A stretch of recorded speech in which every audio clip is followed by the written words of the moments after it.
Yo, what's up, Brick Squad? Welcome back to another episode of Should You Buy. Today we are taking a look at the brand new LEGO Star Wars 20th Anniversary Edition Clone Scout Walker. It's set number 75261, ages 6 and up, comes with 250 pieces, comes with a Wookiee Warrior, Kashyyyk Trooper, a Battle Droid, and of course we do have the lovely 1999 collectible minifigure Darth Vader. If you guys have seen other Should You Buys, this box art's gonna look very similar, but of course we do have the Kashyyyk style box art, which is gonna be really the only difference here with the set. Obviously on the back here we do have more information and more sort of display features for the kids, and then we do have on the bottom right here the OG sets based off of from 2005, and then of course a list or a lineup of all the 5 collectible minifigures, with Darth Vader being the one that you get in the set. Now first off, guys, let's go ahead and talk a little bit about this ATRT. Now let's go ahead and get this out of the way. I think everybody knows that the ATRT LEGO is made both now and in the past is not necessarily scaled correctly. However, I do actually wish that this was the true scale. Obviously, after seeing the Clone Wars, we know that the ATRT is supposed to be basically minifigure height. It's supposed to be like, I don't know, like this. It's smaller than this. Let's just get that out of the way. So if you're someone who is going to freak out about having an inappropriately or inaccurately scaled ATRT, this is definitely not going to be the set for you. But I actually do wish that in canon they were scaled like this. I think it'd be cool to have like mini sort of little chicken walkers for these clones.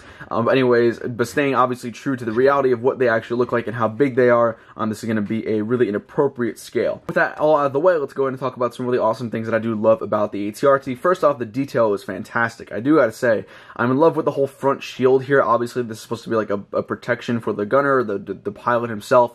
Here we have some great wedge pieces and of course some awesome slopes with some stickers on them, which look great. And obviously they can all sort of fold like this. So it really does make a nice little sleek design, which is fantastic. On the top here we do have some couple antennas, and here obviously we have the Kashyyyk Trooper himself. Main gun for the ATRT is posable. It does move left and right, does not move up and down. It also does come with a stud shooter in the bottom. And then in terms of posability here for the legs, we do have some slight variation here. They can go fully back and kind of forward. Pretty much that's about it. But honestly, the legs are kind of fun to play with. They're very easy to move around, but they do lock in place, which is great. So if you are moving a lot, you don't have to worry it's not going to fall on you. But like I was saying, I think the ATRT actually looks really nice. I do wish that in reality and canon, in real quote-unquote Star Wars life, I do wish that they were this big. I think that'd be pretty impressive. But as we know, this ATRT is massively disproportionate to what it actually is. So again, if you're someone who's going to freak out over that and you kind of were looking forward to a newer ATRT that's more accurate, this is not going to be the set for you. But if you're someone like me who does acknowledge the differences and the wrongdoings, but also can find room in your heart to appreciate it, I do think that the ATRT actually looks really nice. Before we jump on into minifigures, let's talk a little bit about some of the structures. Here we have one of the Kashyyyk barriers made up of some really awesome unique pieces, and I gotta say it looks fantastic. It comes with pretty much all black colors here, all interconnected by a couple of the 1x2 connected pieces right here.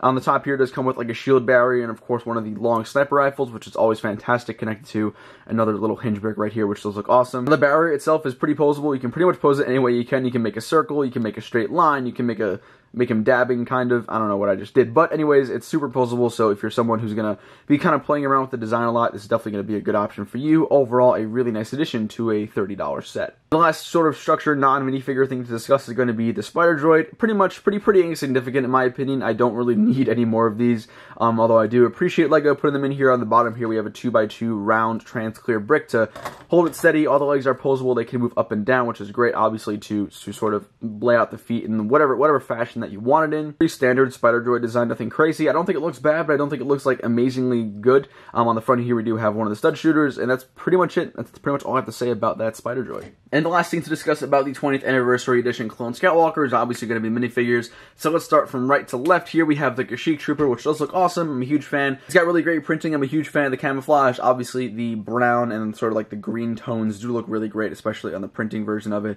We have some great details, especially the pants. The pants and the bottoms are printed, which you guys know I'm a huge fan of. On the back here, we have some more utility packs and just some more overall detail. Overall, a great minifigure. I'm a huge fan of this guy, and I honestly wish that he was a little bit more available to us as a LEGO community. Up next here, we have Battle Droid. Nothing too much to say, very standard, so we'll kind of flick that guy out of the way. Let's talk about the Wookiee Warrior. Again, sort of very similar here. What I do really appreciate is we got the OG rifle here, like the long musket, which looks awesome. Obviously, it's not a bowcaster, but I actually haven't seen this piece in an official LEGO set in a very long time. So again, it's kind of like a little bit of a nostalgia hit right there. Overall, it's a pretty simple, standard Wookiee figure. It comes with the very simple molding that we all know and love.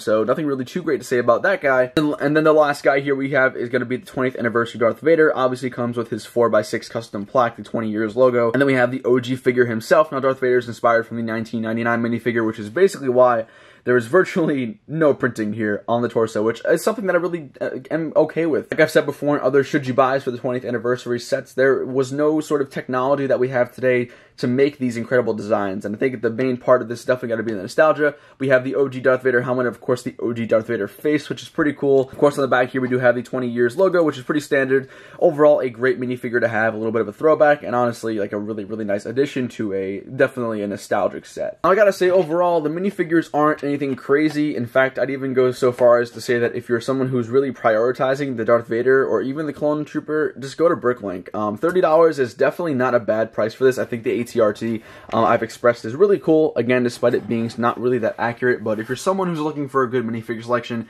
I do actually think that this is actually going to be the worst minifigure selection in the entire wave. Now guys, obviously I'm a huge fan of the Darth Vader, obviously I'm a huge fan of the Kashyyyk Trooper, but then we have a battle droid and a Wookiee warrior, which I already have dozens of and not something that I necessarily need. So as a final verdict here, should you buy the LEGO Star Wars 20th Anniversary Clone Scout Walker?